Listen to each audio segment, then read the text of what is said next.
नमस्कार, जनमत देख रहे हैं आप। आपके साथ मैं हूं लावनी विनीत। जनमत यानी वो मंच जहां पर हम और आप मिलकर करते हैं उन खबरों की बात जो सीधे आपसे सरोकार रखती है, जो सीधे देश से सरोकार रखती है। और जब हम आपसे, हमसे, समाज से, देश से सरोकार रखने वाली खबरों की बात करते हैं तो उसमें छिपी होती है राष्ट्र सर्वोपरि की भावना। तो राष्ट्र सर्वोपरि की इसी भावना के साथ आज जनमत में मैं जिस पहली खबर का जिक्र करने वाली हूं वो सवाल पूछता है विपक्ष से। सवाल कि क्या राष्ट्र सर्वोपरि की भावना विपक्ष को समझ में आती है या विपक्ष के लिए राष्ट्र से बढ़कर राजनीति है। आज ये सवाल इसलिए पूछना पड़ रहा है क्योंकि संसद का मॉनसून सत्र आज से शुरू हुआ, लेकिन जैसा कि उम्मीद थी सत्र शुरू होते ही विपक्ष ने हंगामा शुरू किया।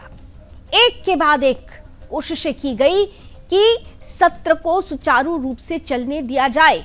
प्रधानमंत्री नरेंद्र मोदी पहले ही आकर, सत्र शुरू होने से पहले ही सामने आकर यह अनुरोध करते हुए नजर आए संपूर्ण विपक्ष से कि ये जो सत्र है वो विजय उत्सव का सत्र है, क्योंकि ऑपरेशन सिंदूर के बाद पहली बार ये सत्र हो रहा है।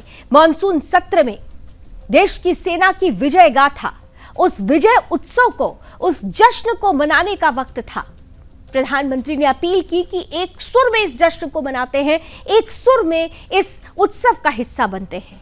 लेकिन इस अपील को भी नजरअंदाज करते हुए विपक्ष अपने एजेंडे पर कायम रहा। वही पुराना राग, वही भाषा, वही शब्द, वही वाक्य और वही मंशा जो पाकिस्तान की सोच में, उसकी भाषा में, उसके डीएनए में नजर आता है। यानी अपनी सेना पर शंका, अपनी सेना के शौर्य पर सवाल, और नाम दिया गया मोदी विरोध। अब सवाल यह है कि सरकार विरोध या मोदी विरोध करते करते विपक्ष क्या देश विरोध पर उतारू हो गया है? क्या बार बार ट्रंप का और सीजफायर का जिक्र करके विपक्ष सदन की गरिमा को तार तार नहीं कर रहा?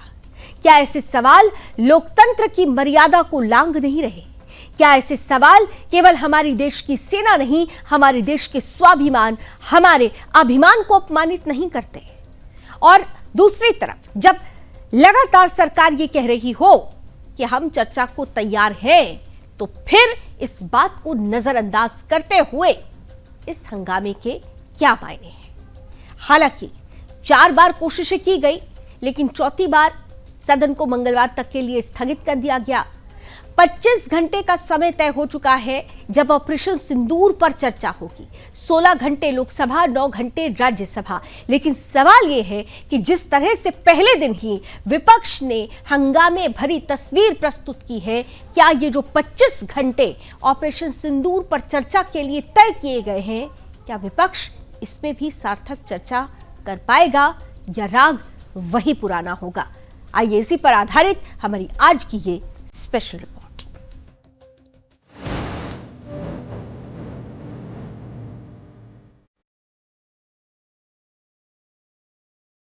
ये संसद है, भारत के लोकतंत्र का मंदिर। लेकिन आज एक बार फिर इस मंदिर की मर्यादा तार तार होती दिखी। हंगामा, शोरगुल, आरोप प्रत्यारोप और मुद्दों की हत्या। जी हां, मानसून सत्र की शुरुआत उसी ढर्रे पर हुई जिस पर विपक्ष का पुराना खेल चलता आया है। हंगामे का, बहाने का और देश के सैनिकों के पराक्रम पर सवाल खड़े करने का। सत्र की कार्रवाई शुरू होने से पहले पीएम मोदी ने देश को संबोधित किया, इस मानसून सत्र को एक विजय उत्सव की तरह बताया और मुद्दों पर बात करने की अपील की। मैं आज देशवासियों के सामने जरूर कहूंगा और देश के राजनीतिक दलों से भी कहूंगा, देश ने एकता की ताकत देखी है, एक स्वर का सामर्थ्य क्या होता है देखा। तो सदन में से भी सभी माननीय सांसद उसको बल दें। और मैं जरूर कहूंगा, राजनीतिक दल अलग अलग हैं, हर एक का अपना एक एजेंडा है, अपनी एक भूमिका है, लेकिन मैं इस वास्तविकता को स्वीकार करता हूं कि दल हित में मत भले न मिले, लेकिन देश हित में मन जरूर मिले। लेकिन प्रधानमंत्री की लोकतांत्रिक अपील विपक्ष को नागवार गुजरी। मोदी जी चर्चा की बात कर रहे थे और विपक्ष हंगामे की योजना लेकर पहुंचा था। सेना के अभियान ऑपरेशन सिंदूर पर सियासत शुरू कर दी। वो ऑपरेशन जिसमें भारत ने आतंक के मुंह पर करारा तमाचा मारा था, उस पर भी विपक्ष ने सवाल दागे और संसद को अखाड़ा बना दिया। फिर सरकार पर भी विपक्ष की आवाज दबाने का आरोप लगाया गया। हाउस में डिफेंस मिनिस्टर को बोलने देते हैं, उनके लोगों को बोलने देते हैं, मगर अगर विपक्ष का कोई कुछ कहना चाहता है तो अलाउड नहीं है। मैं लीडर ऑफ ऑपोजिशन हूँ, मेरा हक है, तो मुझे तो कभी बोलना ही नहीं देते हैं। तो ये एक नया अप्रोच है। तो करें चर्चा, बोलने दें एनओपी को, क्यों नहीं बोलने देते? अगर हर चीज के लिए तैयार है तो लीडर ऑफ ऑपोजिशन का मुंह बंद क्यों कर रहे हैं? खड़े हैं बोलने के लिए, बोलने देना चाहिए। पहलगांव बहुत महत्वपूर्ण विषय है। पहलगांव से सरकार को छिपना नहीं चाहिए। सभी विपक्ष के लोग चाहते हैं बहस हो, और जिस तरीके से विदेश नीति, पहलगांव और जो जितना घटनाक्रम है, सभी सांसद अपनी बात रखना चाहते हैं। सरकार सुने और सरकार जवाब दे। बिल्कुल सच्चाई है। इस पर हमारे नेता प्रतिपक्ष राहुल गांधी जी को बोलने देना चाहिए, और जो वो बात सामने रखते हैं वो सदन की कार्रवाई में आना चाहिए। और ये हमेशा से एक परंपरा रही है कि विपक्ष के नेता को बोलने दिया जाता है, लेकिन यहाँ पर आपने देखा है पिछले कितने समय से ऐसा ही हो रहा है, बोलने नहीं दिया जाता हमारे नेताओं को। लेकिन विपक्ष के झूठ और शोरगुल के बीच सत्ता पक्ष ने बार बार एक ही बात दोहराई, सरकार हर सवाल का जवाब देने को तैयार है। सत्ता पक्ष की ओर से साफ कहा गया, हम चर्चा से नहीं डरते, लेकिन विपक्ष को चर्चा नहीं, बवाल चाहिए। सदन में जो व्यवस्था देने का अधिकार है वो पीठ पर के पास है, और लोकसभा अध्यक्ष जी ने जिस तरह के लोगों ने प्रतिवेदन दिए थे उन सब पर विचार करके उसके अनुरूप निर्णय किया। मुझे लगता है कि पहले ही राहुल गांधी जी को जो प्रारंभ से उनको प्रिविलेज, परिवार का सदस्य होने के नाते जो मिलता रहा है, मुझे लगता है वो प्रिविलेज उनको नहीं मिल रहा, उसका दर्द उनको हो रहा है। मुझे लगता है ऐसे प्रश्न उठाने वालों को संविधान का ज्ञान होना चाहिए। ये चुनाव आयोग अपना काम कर रहा है, और बिहार में चुनाव आयोग वही कर रहा है जो संविधान कहता है। उन्होंने तो 2 ही प्रश्न पूछा है, भारतीय नागरिक हैं या नहीं हैं, फर्जी हैं कि असली हैं।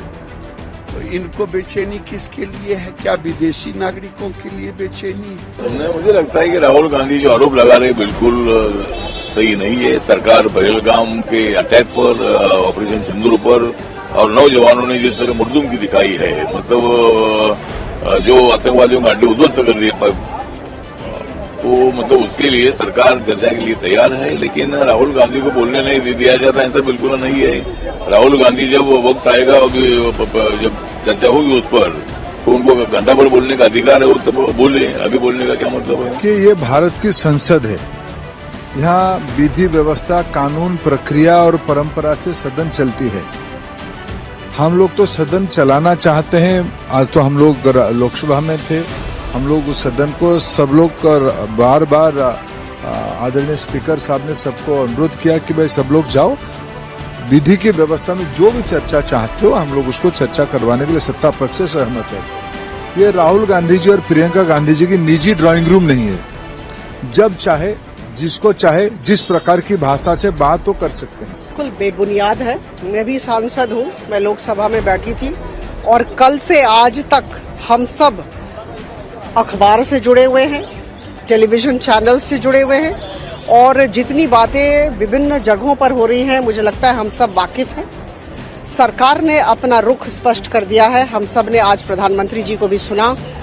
हम चाहते हैं कि इस संसद सत्र में सबकी बातों को सुनी जाए, और इस बात को सरकारी दल ने, हमारे प्रधानमंत्री जी ने, हमारे किरण रिजिजू साहब ने बहुत स्पष्ट किया है। और ऑपरेशन सिंदूर पर भी चर्चा के लिए सरकार तैयार है, ऐसा आदरणीय राजनाथ सिंह जी ने भी कहा। उधर राज्यसभा में भी बीजेपी और कांग्रेस के राष्ट्रीय अध्यक्षों के बीच तकरार देखने को मिली। ऑपरेशन सिंदूर पर खड़गे वर्सेस नड्डा की राज्यसभा में हुई नोकझोंक आज दिन भर आकर्षण का केंद्र बनी। अब तक आतंकवादी पकड़े तो नहीं गए, लेकिन हुआ क्या? एक मिनट लेकिन J&K में कम से कम इंटेलिजेंस, इनकी सिक्योरिटी है, उसके बारे में उनका फेल्योर हुआ, ये उन्होंने ही कहा है। लेफ्टिनेंट गवर्नर ने कहा है इसमें इंटेलिजेंस फेल्योर है, एक्सेप्ट उन्होंने ही किया। ऑपरेशन सिंदूर जिसके बारे में एक मैडम जी शांत रहिए प्लीज। देखिए तर्क में अपनी ताकत होती है, चिल्लाने की जरूरत नहीं। मानसून सत्र से पहले जिस रणनीति को लेकर विपक्ष ने बैठक की थी, वो रणनीति संसद में बवाल मचाने की थी।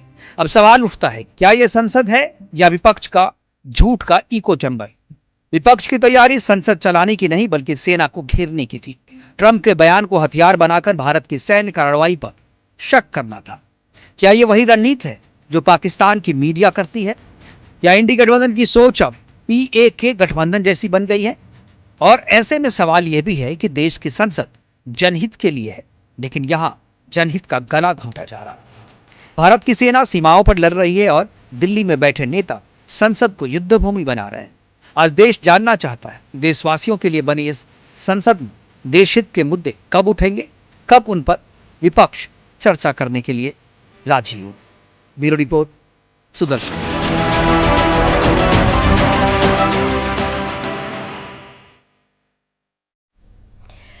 तो तस्वीरें इस बात की तरफ संकेत दे रही है कि विपक्ष आखिर चाहता क्या है। जिस तरीके से लोकतंत्र के मंदिर में हंगामा बरपा, वो अपने आप में विपक्ष की मंशा, उसकी सोच, उसके एजेंडे को परिलक्षित करती है। देश पहले या दल पहले? संसद के मॉनसून सत्र के बीच जब पूरा विपक्ष सरकार को घेरने में जुटा था, तो उसी वक्त कांग्रेस खुद अपने ही सांसद पर टूट पड़ी। वजह सिर्फ इतनी कि शशि थरूर ने राष्ट्रीय सुरक्षा के मुद्दे पर सेना और सरकार का समर्थन किया। क्या कांग्रेस राष्ट्रवादी सोच से डरती है? क्या जो नेता भारत को पहले रखे वो कांग्रेस के लिए अविश्वासी हो जाता है? और अगर थरूर जैसे पढ़े लिखे वैश्विक सोच रखने वाले नेता के विचारों के लिए कांग्रेस में जगह नहीं है, तो क्या पार्टी अब लोकतांत्रिक विचारों की विरोधी हो चुकी है? यह सवाल आज हर राष्ट्र प्रेमी भारतीय के मन में उठ रहा है। संसद के मॉनसून सत्र की शुरुआत तो हुई सरकार को घेरने से, लेकिन कांग्रेस पार्टी में अंदरूनी आग अब और ज्यादा भड़क चुकी है। कांग्रेस के वरिष्ठ सांसद शशि थरूर, जो तिरुवनंतपुरम से सांसद हैं, आजकल पार्टी के भीतर राष्ट्र पहले की सोच को लेकर अलग थलग यानी अकेले पड़ गए हैं। ये वही शशि थरूर हैं जिनको डेलीगेशन में भारत सरकार ने विदेशों के मंच पर भेजा था, ताकि वो ऑपरेशन सिंदूर का सच और पाकिस्तान के झूठ को बेनकाब कर सके। लेकिन कांग्रेस को उनका ये कदम रास नहीं आया।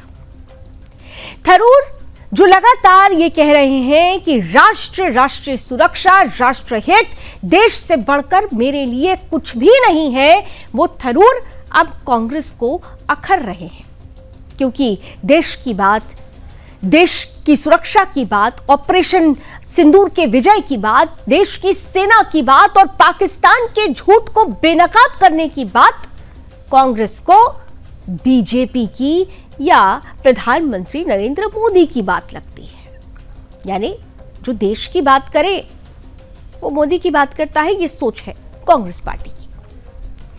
थरूर ने स्पष्ट कहा कि सेना हो या सरकार, अगर बात राष्ट्रीय सुरक्षा की होगी तो हमें एकजुट होकर समर्थन देना चाहिए। मैं अकेले उस विचार पर कायम हूं कि देश पहले है, राजनीति बाद में है। लेकिन कांग्रेस को ये रुख पसंद नहीं आ रहा। पार्टी नेता के मुरलीधरन ने 2-2 घोषणा कर दी कि थरूर अब हम में से एक नहीं है। जब तक वो अपना रुख नहीं बदलते उन्हें तिरुवनंतपुरम में किसी भी पार्टी कार्यक्रम में नहीं बुलाया जाएगा। पार्टी उनके खिलाफ कार्रवाई पर फैसला लेगी। यानी अब कांग्रेस पार्टी में देश की चिंता करने वालों के लिए दरवाजे बंद हैं और सवाल उठता है कि क्या कांग्रेस अब राष्ट्रभक्ति के खिलाफ खड़ी हो गई है। शशि थरूर ने अमेरिका में ऑपरेशन सिंदूर के दौरान भारत का प्रतिनिधित्व किया और प्रतिनिधित्व करते हुए देश की छवि को मजबूती के साथ विश्व के मंच पर रखा। उन्होंने कहा कि राजनीतिक विचार बाद में, लेकिन देश को पहले रखना चाहिए। जो नेता मेरी इस सोच का मजाक उड़ाते हैं वो देश के साथ खड़े नहीं हैं, दल के पीछे छिपे हुए हैं। और यही बात कांग्रेस को खटक गई है। पार्टी के कई गुट अब थरूर के खिलाफ लामबंद हो चुके हैं। यह तब हो रहा है जब कांग्रेस खुद मोदी सरकार को पहलगाम आतंकी हमले और भारत पाक को लेकर ट्रंप के बयान पर घेरने की कोशिश कर रही है। यानी पहले दिन ही आपने देख लिया कि इसी मसले पर संसद की कार्रवाई को पूरी तरह से सत्र को स्थगित करना पड़ा, संसद की कार्रवाई को स्थगित करना पड़ा। पहले दिन ही हंगामा नजर आ गया। लेकिन इन सबके बीच खुद पार्टी के भीतर कोई नेता अगर राष्ट्रहित की बात करता है तो उसे चुप करा दिया जाता है। थरूर के खिलाफ पार्टी के तेवर के बाद सोशल मीडिया पर यह अटकलें तेज हो गई हैं कि क्या शशि थरूर एनडीए में शामिल हो सकते हैं, क्या वो कांग्रेस से अलग रास्ता अपना सकते हैं। हालांकि थरूर ने अभी तक इस पर कोई आधिकारिक बयान नहीं दिया है, लेकिन उन्होंने इतना जरूर कहा है कि मैं वही करूंगा जो देश के लिए सही होगा, क्योंकि मेरे लिए देश पहले है, दल बाद में है।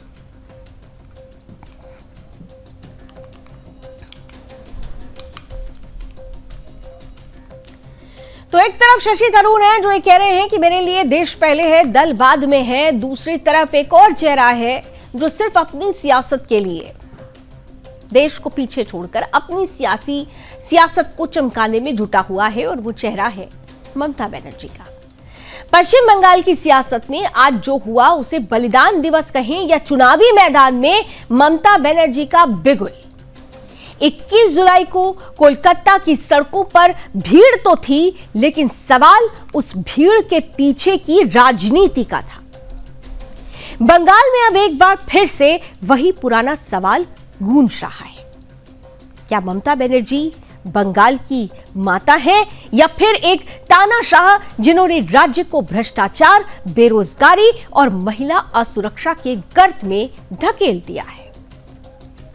जिस दिन बलिदानियों की श्रद्धांजलि का दिन, जिस दिन को कहा जाता है, उसे टीएमसी ने आज बीजेपी को गाली देने और बंगाल को बांटने के मंच में तब्दील कर दिया। पश्चिम बंगाल की राजधानी कोलकाता में आज तृणमूल कांग्रेस ने अपनी वार्षिक बलिदान दिवस रैली आयोजित की। एक ऐसा आयोजन जिसे ममता बनर्जी बीते 33 वर्षों से लोकतंत्र दिवस कहती आ रही हैं। लेकिन जो अब सियासी शक्ति परीक्षण आज नजर आया, उसमें कहीं भी लोकतंत्र जैसी परिस्थिति नजर नहीं आई। ये शक्ति प्रदर्शन में, शक्ति परीक्षण में तब्दील हो चुकी है। मुख्यमंत्री ममता बनर्जी और उनके भतीजे अभिषेक बनर्जी दोनों ने जमकर बीजेपी पर खूब प्रहार किया, बीजेपी को खूब कोसा, खूब निशाना साधा। ममता ने भाषण की शुरुआत 1993 की घटना से की, जिसमें पुलिस फायरिंग में 13 कार्यकर्ताओं की मौत हुई थी। लेकिन बात वहां खत्म नहीं हुई। उन्होंने सीधे चुनाव आयोग पर ही सवाल उठाए। कहा कि बिहार में वोटर लिस्ट से नाम हटाए गए हैं और वही साजिश बंगाल में भी रची जा रही है। ममता यही नहीं रुकी। उन्होंने केंद्र सरकार पर हमला बोलते हुए कहा कि डिटेंशन कैंप बनाकर बंगालियों को जेल में डाला जा रहा है, और सवाल उठाया कि बीजेपी बंगाली भाषा और संस्कृति से इतनी नफरत क्यों करती है। उन्होंने इशारा किया कि जरूरत पड़ी तो फिर से बंगाली भाषा आंदोलन छेड़ा जाएगा। मुख्यमंत्री की इस रैली ने एक बार फिर से बंगाली बनाम बाहरी की भावनात्मक राजनीति को हवा दे दी है। टीएमसी सांसद अभिषेक बनर्जी को भी मौका मिला। भाषण में उन्होंने साफ कहा कि मैं बीजेपी से जय बांग्ला कहलवाऊंगा और संसद में अब बंगाली में बोलूंगा। उन्होंने ये भी जोड़ा कि बीजेपी अब जय श्री राम नहीं जय मां काली कहती है, अगली बार उन्हें मजबूरन जय बांग्ला भी बोलना पड़ेगा।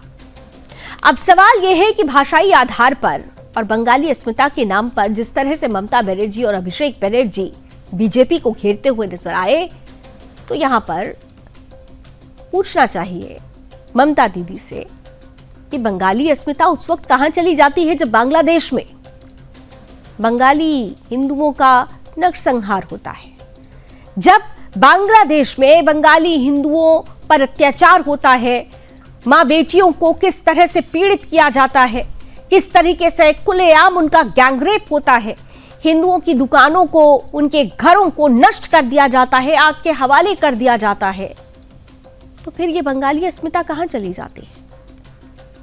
सवाल कई है। लेकिन इस बीच क्या कुछ कहा गया ममता बनर्जी की तरफ से, क्या कुछ कहा गया अभिषेक बनर्जी की तरफ से, आइए पहले आपको ही सुनवाते हैं। ऐसे बिहार में 40 लाखों का ज्यादा आदमी को नाम निकाल दिया और बंगाल में भी करने वाला है। अगर करेगा तो घेराव कर्मसूची करेंगे, पूरा घेराव होगा, पूरा आंदोलन होगा, हम नाम काटने नहीं देंगे। বাংলার মানুষকে ডিটেনশন ক্যাম্পে নিয়ে যেতে চায়, এদেরকে 26 পর ডিটেনশন ক্যাম্পে আমরা। अब सवाल यह है कि ममता बनर्जी किनके नामों के कटने से डर रही हैं? क्या उन रोहिंग्या घुसपैठियों के नामों के कटने से ममता बनर्जी डर रही हैं, जो इनका वोट बैंक है? क्या वो घुसपैठिए जो वाकई पश्चिम बंगाल की पूरी डेमोग्राफी को खराब कर रहे हैं, न केवल पश्चिम बंगाल बल्कि पूरी देश की राष्ट्रीय सुरक्षा के लिए खतरा बन चुके हैं, क्या ये उनकी बात कर रही हैं? क्योंकि सवाल ममता बनर्जी से पूछा जाना चाहिए कि ममता बनर्जी जब बंगाली अस्मिता, बंगाल की माता स्वयं को कहती हैं, तो राज्य की बेटियों पर जब अत्याचार होता है और आंकड़े चीख कर कुछ और ही कहानी बयां करते हैं, संदिग्ध मौतें, महिला अपराध, तृणमूल के कार्यकर्ताओं की गुंडागर्दी, तो फिर ये तेवर कहां चले जाते हैं? बंगाल के गांव शहरों में यह आम बात हो चुकी है। सैंड माफिया, कोयला घोटाला, राशन स्कैम में टीएमसी नेताओं के नाम सामने आना, प्रशासनिक अफसरों का खुले मन से राजनीतिक इस्तेमाल करना, चुनाव आयोग को धमकी देना, क्या ये लोकतंत्र है? ममता बनर्जी जिस तरह से बंगाल बनाम भारत का नैरेटिव बना रही हैं, वो खतरनाक है, न केवल राजनीति के लिए बल्कि देश की एकता के लिए भी। टीएमसी की बलिदान दिवस रैली के कुछ ही घंटे के बाद बीजेपी ने भी अपने विरोध कार्यक्रमों और बयानों से पश्चिम बंगाल में चुनावी बिगुल और तेज कर दिया। बीजेपी के वरिष्ठ नेता और सांसद दिलीप घोष ने तीखा हमला बोला, कहा कि अब तक बलिदान दिवस मनाया जा रहा था, लेकिन 2026 में यही दिन तृणमूल कांग्रेस की विदाई का दिन बनेगा। यह टीएमसी का अंतिम बलिदान दिवस होगा। दूसरी ओर पश्चिम बंगाल के नेता प्रतिपक्ष शुवेंदु अधिकारी ने भी इस रैली को सरकारी संसाधनों की बर्बादी करार दिया और ममता सरकार पर गंभीर आरोप लगाए। कहा, यह कोई राजनीतिक रैली नहीं बल्कि सरकार द्वारा आयोजित इवेंट है। लोगों को दारू और बिरयानी का लालच देकर भीड़ जुटाई गई है, ये सीधे सीधे लोकतंत्र पर प्रहार है। क्या कुछ कहा गया बीजेपी की तरफ से, वो प्रतिक्रियाएं भी आपके सामने रखते हैं। देकर बिरयानी देकर भात देकर प्रोग्राम, इसमें कोई जनता का शिरकत नहीं है। क्या मैसेज देने वाले हैं? यह नौजवान युवा पीढ़ी का प्रोग्राम है। हमारी बहन सुरक्षित हो, हमारी बेटी सुरक्षित हो, और नॉर्थ बंगाल में जितना डिप्राइवेशन हो रहा है उसका खिलाफ ये जुलूस चल रहा है। हाई कोर्ट को हम लोग आभारी हैं, हाई कोर्ट ने इजाजत दिया। इतना ऑब्स्ट्रक्शन के बाद भी ये बड़ा कार्यक्रम पश्चिम बंगाल युवा मोर्चा ने ममता बनर्जी रोकने का कोशिश किया पुलिस को देकर, जब फेल कर गया तब ये सब बोल रही है। रियलिटी नहीं है। कलकत्ता से सिलीगुड़ी 600 किलोमीटर डिस्टेंस, यहाँ उन्होंने की रानी है, 2026 की रानी है, वो एक करेगा पूरा प्रदेश में, इतना बड़ा प्रदेश में दूसरा कोई पॉलिटिकल पार्टी प्रोग्राम नहीं कर सकता। राजनीति सीख जाएंगे। अभी तक शहीद दिवस हो रहा था ना, इस बार टीएमसी शहीद हो जाएगा 26 में, फिर आगे इस करने का चांस नहीं मिलेगा टीएमसी। ये अंतिम शहीद दिवस है टीएमसी। देखिए, बांग्लादेश में जो लोग रहते हैं वो भी बांग्ला में बात करते हैं, तो इसका मतलब ये थोड़ी है ये सारे बांग्लादेशियों को अपने हिंदुस्तान लाएंगे और उसको वोटर बना देंगे। तो हमारा लड़ाई तो बांग्लादेश की घुसपैठ का खिलाफ है। जो लोग किसी समय इस देश को नापाक बोलकर, दरुल हर्ब बोलकर ये देश छोड़ के चले गए थे, जो नारा लगाए थे। जब राजनीति बेटियों की अस्मिता को कुचलने लगे, जब छात्र संगठन हैवानियत की ढाल बन जाए, तो सवाल सिर्फ न्याय का नहीं, शर्म का भी होता है। ओडिशा में एनएसयूआई अध्यक्ष पर रेप का आरोप और बालासोर में आत्मदाह करने वाली छात्रा की मौत कांग्रेस और बीजेडी के युवा संगठनों की शर्मनाक सच्चाई को उजागर कर रही है। यह घटना ओडिशा की है, लेकिन ये जो पूरी परिस्थिति है पूरे देश की छात्र राजनीति में घुली हुई सोच की भी है, जो बेटियों की आवाज को कुचल देना चाहती है। कांग्रेस की छात्र इकाई एनएसयूआई के प्रदेश अध्यक्ष उदित प्रधान को रेप के आरोप में गिरफ्तार किया गया। यह गिरफ्तारी रविवार को भुवनेश्वर के मंचेश्वर थाने में 19 वर्षीय पीड़िता की शिकायत के आधार पर हुई है। आरोप बेहद गंभीर है। छात्रा ने बताया कि 18 मार्च को उसे डिनर पर बुलाया गया, जहां कोल्ड ड्रिंक में नशीला पदार्थ मिलाकर होटल में ले जाकर उसके साथ दुष्कर्म किया गया। जैसे ही मामला सामने आया, कांग्रेस ने आनन फानन में उदित प्रधान को एनएसयूआई से निलंबित कर पार्टी से निकाल दिया। लेकिन ये कार्रवाई क्या सिर्फ दिखावा है? क्योंकि कांग्रेस के यही एनएसयूआई आज ओडिशा के कॉलेजों में बेटियों पर दबाव बनवाने, बदनाम करने और उन्हें आत्महत्या तक के लिए मजबूर करने वाली ताकत बन चुकी है। याद कीजिए 12 जुलाई का वो दिन जब बालासोर के फकीर मोहन कॉलेज की एक छात्रा ने खुद पर केरोसिन डालकर आग लगा ली थी। 95% जल चुकी अपराजिता नाम की ये छात्रा 2 दिन बाद एम्स भुवनेश्वर में चल बसी। उसकी मौत से पहले की कहानी रूह कपा देती है। इस छात्रा ने बीए डिपार्टमेंट के एचओडी समीर कुमार साहू के यौन उत्पीड़न की शिकायत प्रिंसिपल से की थी, लेकिन प्रिंसिपल ने शिकायत वापस लेने का दबाव बनाया और जब छात्रा ने विरोध किया तो उसी कॉलेज के 71 छात्रों ने उसके खिलाफ चिट्ठी लिखी, उसे सस्पेंड करने की मांग की गई। इन छात्रों में अधिकांश बीजेडी और कांग्रेस की छात्र इकाइयों के कार्यकर्ता बताए जा रहे हैं। उस छात्रा ने, उसकी दोस्त ने साफ साफ बताया कि एनएसयूआई और बीजेडी की स्टूडेंट विंग मिलकर उस पर शिकायत वापस लेने का दबाव बना रही थी। अब सवाल यह है कि एक के बाद एक बेटियों की अस्मिता के साथ हैवानियत हो रही है, तब फिर कांग्रेस क्यों चुप है? क्या एक तरफ कांग्रेस महिला सुरक्षा की बात करती है, प्रियंका गांधी लड़की हूं, लड़ सकती हूं के नारे लगाती हैं, लेकिन क्या इन बेटियों का दर्द, इन बेटियों की तकलीफ और इनके सामने खड़े हुए उन्हीं की पार्टी के ये राक्षस क्या उन्हें नजर नहीं आते? खुद की छात्र इकाई एनएसयूआई में ऐसे दरिंदे क्यों पाल रही है कांग्रेस? ये सवाल स्वाभाविक है। भाजपा के नेता अमित मालविया ने इस पूरे मामले पर कांग्रेस पर निशाना साधा। उन्होंने कहा कि कांग्रेस की चुप्पी भी एक तरह से अपराध में साझेदारी है। आखिर कितनी बेटियों को इस दलदल से गुजरना पड़ेगा? उन्होंने यह भी याद दिलाया कि बालासोर कांड में बीजेडी के साथ साथ एनएसयूआई के कार्यकर्ताओं ने भी लड़की की आवाज को दबाने की कोशिश की थी। इस पूरे घटनाक्रम के बाद अब भाजपा ने ओडिशा में मोर्चा खोल दिया है। भाजपा महिला मोर्चा, एबीवीपी और युवा मोर्चा ने एनएसयूआई और बीजेडी के खिलाफ कांग्रेस कॉलेज में जन जागरण अभियान छेड़ दिया है। भाजपा की महिला नेता और प्रवक्ता सुलोचना पात्रा ने कहा कि ये केवल एक रेप केस नहीं है, छात्र संगठनों में अपराधियों की भर्ती का भी मामला है। अगर कांग्रेस नेतृत्व में नैतिकता है तो राहुल गांधी सामने आकर माफी मांगे। एबीवीपी साफ कह रही है कि यदि जल्द कार्रवाई नहीं हुई तो वो राज्यव्यापी विरोध प्रदर्शन करेगी और साथ ही दोषियों के खिलाफ फास्ट ट्रैक कोर्ट में केस चलाने की मांग भी लगातार की जा रही है। आज बेटियों के खिलाफ जुर्म सिर्फ समाज से नहीं, सत्ता से भी आ रहा है। जब छात्र संगठनों के नेता बलिदानी छात्राओं के दर्द पर जहर छिड़के, जब कॉलेज प्रशासन मौन साध ले और जब राजनीति अपनी ही बेटियों को कुर्बान कर दे, तब न्याय सिर्फ एक कानूनी शब्द नहीं, आंदोलन की पुकार बन जाता है। विपक्ष को इस पुकार को सुनना होगा, विपक्ष को इन दरिंदों के खिलाफ कार्रवाई करनी होगी, विपक्ष को इन बेटियों को न्याय दिलाने की इस लड़ाई में खुलकर सामने आना होगा।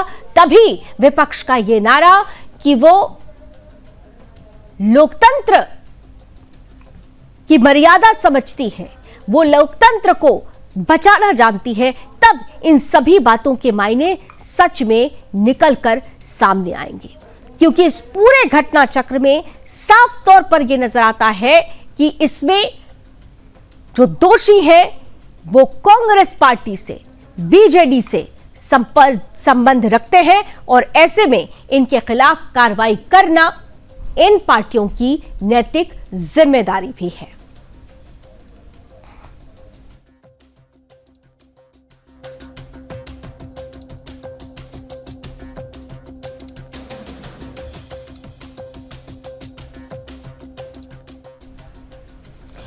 और आइए इस वक्त बहुत बड़ी खबर आ रही है, सीधे आपको लिए चलते हैं ब्रेकिंग न्यूज की तरफ। ब्रेकिंग न्यूज इस वक्त आ रही है, उपराष्ट्रपति जगदीप धनखड़ जी का इस्तीफा। स्वास्थ्य कारणों से उपराष्ट्रपति ने इस्तीफा दे दिया है, बड़ी और अहम खबर आ रही है। उपराष्ट्रपति जगदीप धनखड़ जी ने इस्तीफा दे दिया है। इस्तीफे का कारण स्वास्थ्य कारण बताया जा रहा है, स्वास्थ्य कारणों की वजह से उपराष्ट्रपति ने इस्तीफा दिया है। बड़ी और अहम खबर आपके सामने रख रहे हैं।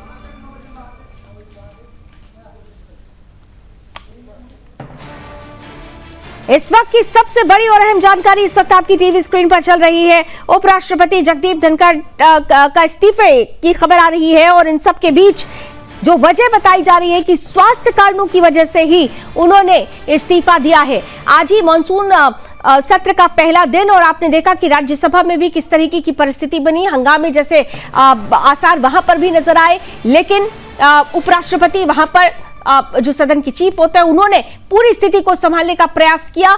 लेकिन इन सब के बीच अभी जो खबर आ रही है, उपराष्ट्रपति ने स्वास्थ्य कारणों का हवाला देते हुए अपने पद से इस्तीफा दे दिया है।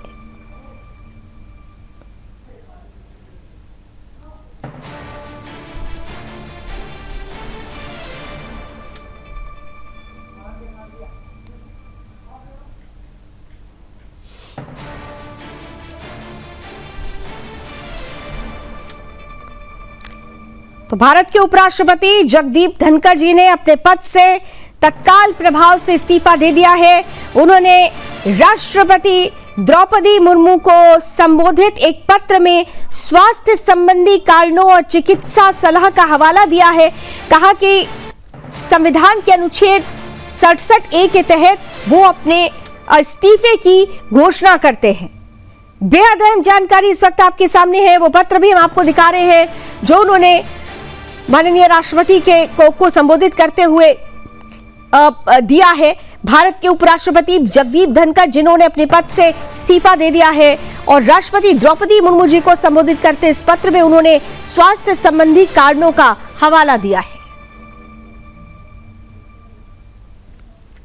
और आइए इस खबर पर ज्यादा जानकारी लेते हैं। Sudarshan news resident editor Mukesh Kumar ji हमारे साथ जुड़ चुके हैं। मुकेश जी, बहुत बड़ी खबर हो जाती है इस लिहाज से भी कि आज ही मॉनसून सत्र का पहला दिन था और हमने देखा कि राज्यसभा में किस तरीके से हंगामेदार स्थिति थी। लेकिन यहां पर भी अपनी शैली के लिए धनखड़ साहब जाने जाते रहे और आज वो शैली हमने सुबह ही देखी और इस वक्त उनके इस्तीफे की खबर। बिल्कुल लावनी, अप्रत्याशित खबर है, ऐसा लोग सोच नहीं रहे थे क्योंकि आज संसद का सत्र जो है आज शुरू हुआ है और राज्यसभा में भी आज जो है काफी हंगामा रहा। और सबसे बड़ी बात, जिस बात को लेकर के जगदीप धनखड़ जी ने सवाल उठाया था, उस बात पे कल से सुनवाई सुप्रीम कोर्ट में भी शुरू होने वाली है। तो इस बीच में उनका इस्तीफा देना जो है, मुझे लगता है कि अप्रत्याशित है, कारण रांची अपने हेल्थ का हवाला स्वास्थ्य कारणों से उन्होंने दिया है, तो हमें वही मानना चाहिए, किसी कयास पे नहीं जाना चाहिए। लेकिन तबीयत उनकी खराब थी, ये पहले से किसी को इस बात की जानकारी नहीं थी, क्योंकि वो कभी भी इससे पहले और स्वच्छता की जानकारी उन्होंने पब्लिक नहीं किया था। तो मुझे लग रहा है कि अगर स्वास्थ्य को हवाला दे करके अगर उन्होंने इस्तीफा दिया है तो उसका व्यक्तिगत कारण है, लेकिन इसके पीछे वजह एक्चुअल क्या है, इनमें स्वास्थ्य ही वजह है या कोई और भी वजह है, ये अभी बताना मुझे लग रहा है थोड़ी जल्दबाजी होगी और इस पर कयास नहीं लगाना चाहिए।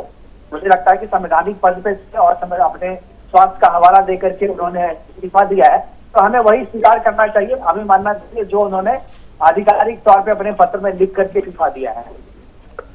यानी कुल मिलाकर अगर कहें तो स्वास्थ्य का हवाला। लेकिन एक बात जो आपने इशारा किया कि निश्चित रूप से जिस तरह से जस्टिस वर्मा का मामला आगे चल रहा है, उसे लेकर उन्होंने कुछ बातें जरूर कही थी, उस पर बड़े सवाल जवाब हुए। लेकिन आज सुबह जब हम मॉनसून सत्र चल रहा था, राज्यसभा की कार्रवाई देख भी रहे थे, वो बड़े ही सहजता के साथ उस कार्रवाई को आगे बढ़ा रहे थे। तो क्या वाकई, हालांकि जैसा आप भी कह रहे हैं कि स्पेकुलेशन अभी नहीं करना चाहिए, लेकिन फिर भी क्या वाकई ऐसा लगता है कि ये जो इस्तीफा है उसके पीछे स्वास्थ्य कारण ही है या फिर किसी दूसरी तरीके का दबाव वो महसूस कर रहे थे? मुझे ऐसा नहीं लग रहा कि जिस तरीके का उनका व्यक्तित्व है, लापी हमने देखा है जब वो बंगाल में थे तो किस तरीके से उन्होंने लोहा लिया था और किस तरीके से सरकार के साथ उनकी अनुबंध थी, लेकिन वो अभी भी अपने स्टैंड से पीछे नहीं आए। पिछले सत्र को भी अगर आपको याद हो तो उन्होंने जिस स्टैंड को एक बार कहा तो उस स्टैंड के साथ रहे वो, और कभी भी अपने आप को पीछे नहीं लिया। इसलिए मुझे नहीं लगता कि कोई इस तरीके की कोई वजह होगी। पिछले सत्र में जिस तरीके जयप्रदा के साथ इनकी नोकझोंक हुई और संविधान के मामले में जिस तरीके से वो हस्तक्षेप करते थे, और किसी को भी, क्योंकि वो खुद से एक कानून के विद्यार्थी हैं, बहुत बड़े या बहुत ही वरिष्ठ लॉयर हैं वो, और कानून जी। चलिए, बहुत बहुत धन्यवाद मुकेश जी इस खबर पर हमारे साथ जुड़ने के लिए। तो उपराष्ट्रपति जगदीप धनखड़ जी ने स्वास्थ्य कारणों का हवाला देते हुए इस्तीफा दे दिया है। उन्होंने राष्ट्रपति द्रौपदी मुर्मू जी को एक पत्र लिखा और उस पत्र में स्वास्थ्य कारणों का हवाला दिया गया है और इस पद से इस्तीफा देने की बात कही गई है। अब आइए आगे बढ़ते हैं, और हम क्योंकि जनमत के आखिरी पड़ाव पर आ चुके हैं, यानी हमेशा की तरह इस ये वक्त गुड न्यूज का है, पॉजिटिव न्यूज का है। तो आज की पॉजिटिव न्यूज, आज की गुड न्यूज आत्मनिर्भर भारत की लहर से जुड़ी हुई है। कोलकाता से नौसेना को नया स्वदेशी युद्धपोत अजय मिल गया है। अजय कोलकाता के garden reach ship builders and engineers से आज भारत को एक और गौरवशाली उपलब्धि प्राप्त हुई है। भारतीय नौसेना के लिए तैयार किया गया स्वदेशी युद्धपोत अजय आज सफलतापूर्वक जल में उतारा गया। यह anti submarine warfare shallow watercraft परियोजना के तहत तैयार 8वां और अंतिम युद्धपोत है। इस ऐतिहासिक अवसर पर भारतीय नौसेना के chief of material vice admiral Kiran Deshmukh विशेष रूप से उपस्थित रहे। पारंपरिक नौसेना परंपरा के तहत उनकी धर्मपत्नी श्रीमती प्रिया देशमुख ने विधि पूर्वक युद्धपोत अजय का जलावतरण किया। अजय पूरी तरह से स्वदेशी डिजाइन और निर्माण का प्रतीक है। GRAC की तकनीकी दक्षता और भारतीय नौसेना की रणनीतिक जरूरतों के अनुसार विकसित ये पोत हिंद महासागर क्षेत्र में भारत की समुद्री क्षमताओं और को ज्यादा मजबूत करेगा। यह युद्धपोत वाटर जेट प्रपल्शन सिस्टम से लैस है, जो इसे तटीय और उथले पानी में भी तेज और कुशल संचालन की क्षमता देता है। INS अर्नाला के बाद ये इस श्रेणी का अंतिम पोत है, जो देश की जल सुरक्षा को नई शक्ति देगा। अगस्त 2025 तक इस श्रेणी का दूसरा पोत भी नौसेना को सौंपा जाना है, ऐसा प्रस्ताव है।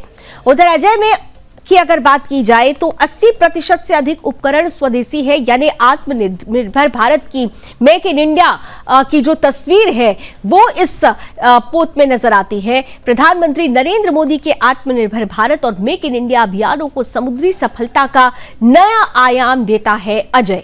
कोलकाता से बना ये पोत अब पूरे हिंद महासागर क्षेत्र में भारत की निगरानी करेगा और रक्षा क्षमताओं को अभेद्य बनाएगा। तो ये है कोलकाता में उतरा वो अजय, वो ताकत जो भारत की सुरक्षा के लिए पूरी तरीके से तैनात है, पूरी तरह से समर्पित है।